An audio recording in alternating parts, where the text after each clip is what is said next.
Bonjour, mon nom est Pierre Larrivé. Je suis médecin spécialiste en pneumologie depuis maintenant 25 ans.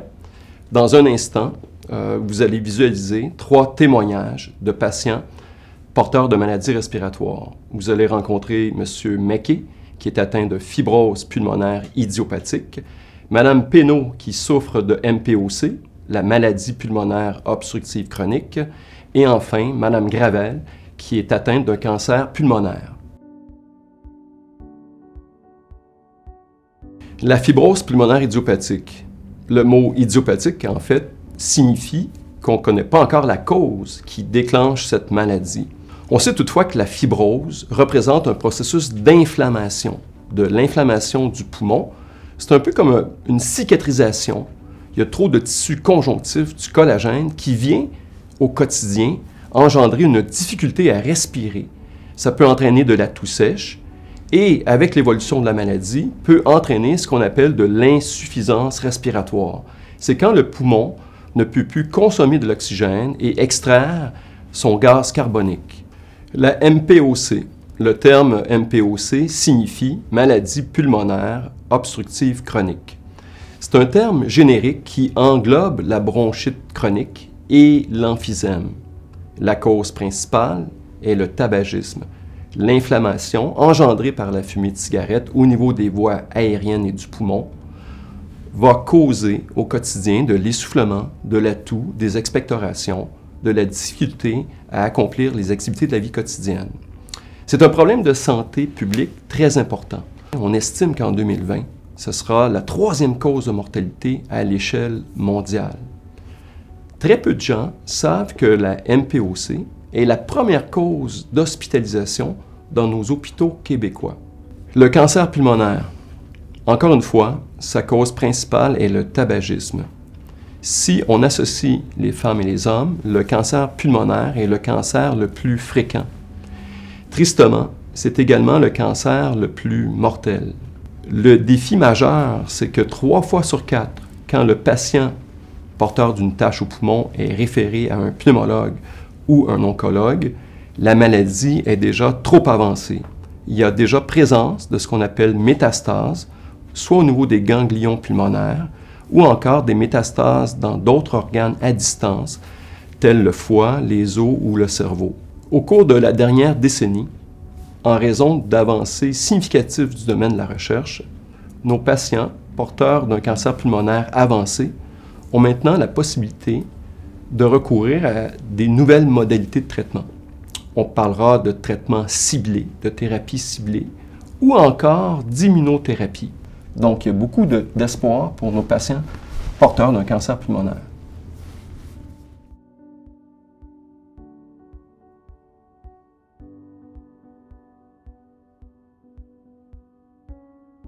Bonjour, je m'appelle Serge Macaire. Je suis atteint de fibrose pulmonaire idiopathique depuis 12 ans. Le problème, en fait, avec la fibrose, c'est qu'il existe... D'abord, c'est irréversible. Il n'existe aucun médicament pour la traiter. J'ai senti qu'il y avait vraiment une détérioration au niveau de mes capacités, au plan où je pouvais plus... c'est difficile de faire le lit. Même des trucs comme essuyer la vaisselle, ça devenait compliqué.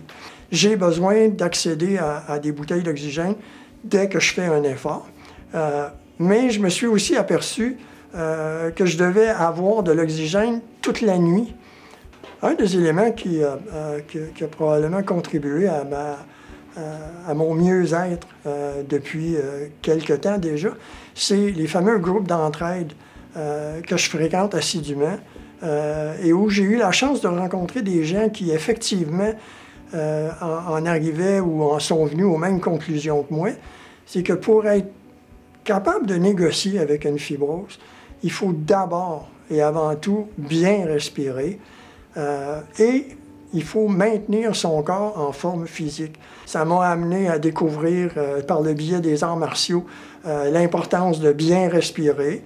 Cette impression de manquer d'air tout à coup, puis là tu paniques, bien, à cause de ces situations-là où j'ai été capable d'apprendre à mieux respirer puis à bouger, bien, j'arrive à ne plus stresser.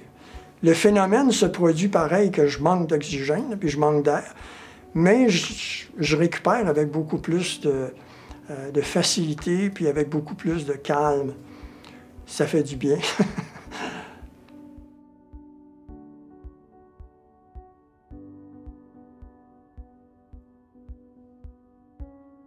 Bonjour, je m'appelle Anne-Hélène Pénaud. Je souffre d'une MPOC. J'ai été diagnostiquée il y a 4 ans. Avant d'avoir un diagnostic de MPOC, j'ai eu pendant des dizaines d'années des problèmes pulmonaires importants. J'avais des essoufflements pour monter un escalier, même un étage. J'avais du mal à monter une côte. La seule chose où on est bien, c'est d'être assis, hein. La cigarette a été à l'origine de mes problèmes pulmonaires. J'ai beaucoup fumé, beaucoup trop fumé. J'ai arrêté à plusieurs reprises, mais le dernier épisode m'a contrainte à arrêter parce que de toute façon, j'arrivais plus à respirer.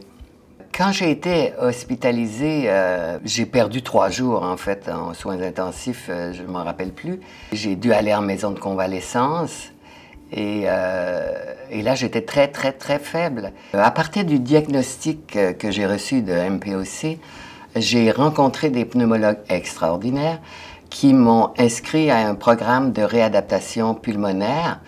Le fait de faire de l'exercice, c'est merveilleux parce que ça rend la vie quotidienne extraordinaire. Mais ça ne veut pas dire qu'on est totalement guéri de la MPOC. Il reste des séquelles, les bronches ne se refont pas.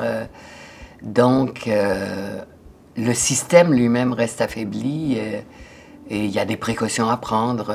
Là-dessus, il faut être très sérieux. Il ne suffit pas de se sentir bien pour abandonner. Même sur le tard, on peut toujours se rattraper. J'en suis la preuve.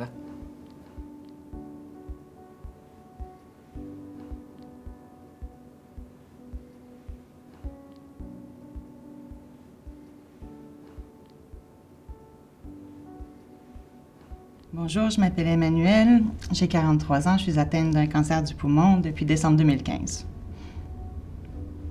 Après l'annonce du diagnostic, mais ça a été bien évidemment complètement terrifiant. J'ai été atterrée, je ne savais plus quoi faire, je ne savais plus quoi penser. Je pensais à ma fille qui était encore très jeune, je pensais à une mort imminente.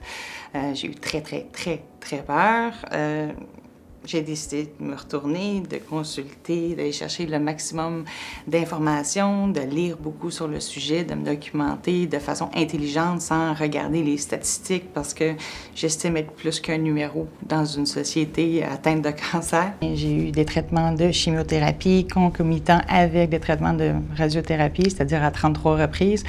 Ça a été une période très, très intense et malgré tout non concluante dans mon cas. Donc, depuis 1 an maintenant, je suis des traitements d'immunothérapie à toutes les 3 semaines et ça semble bien fonctionner jusqu'à maintenant. Les impacts négatifs liés au cancer sont en fait nombreux. Le premier, c'est une fatigue générale qui est très envahissante. Je dors en moyenne 10 à 12 heures par nuit, donc ça m'empêche clairement de chercher un travail. Je suis limitée dans mes revenus. J'ai trouvé une petite rente de 745 $ arrondi d'un 160 $ de l'aide sociale, donc c'est pas évident de vivre avec ça. C'est beaucoup de stress quand on ne sait pas le temps qu'il nous reste à vivre, alors qu'on sait que je suis atteinte d'une maladie qui ne se soigne pas, en fait. Les impacts personnels d'avoir un cancer, c'est que premièrement, on se révèle une force personnelle extraordinaire. On apprend à se connaître, puis on apprend à ne plus faire ce qu'on n'aime pas, ne sachant pas le temps qui nous est alloué. Tout le monde sait dans la vie qu'on va mourir, la seule différence, c'est que nous, les cancéreux, on le sait avant tout le monde. Donc, ça, c'est un éveil personnel qui est très, très profond, qui nous rapproche des gens qu'on aime, qui les rapproche de nous en même temps. Je pense qu'il y a encore énormément de chemin à faire et je pense que l'effort de tout le monde, en ce sens, va vraiment, vraiment changer l'avenir des gens atteints de cancer.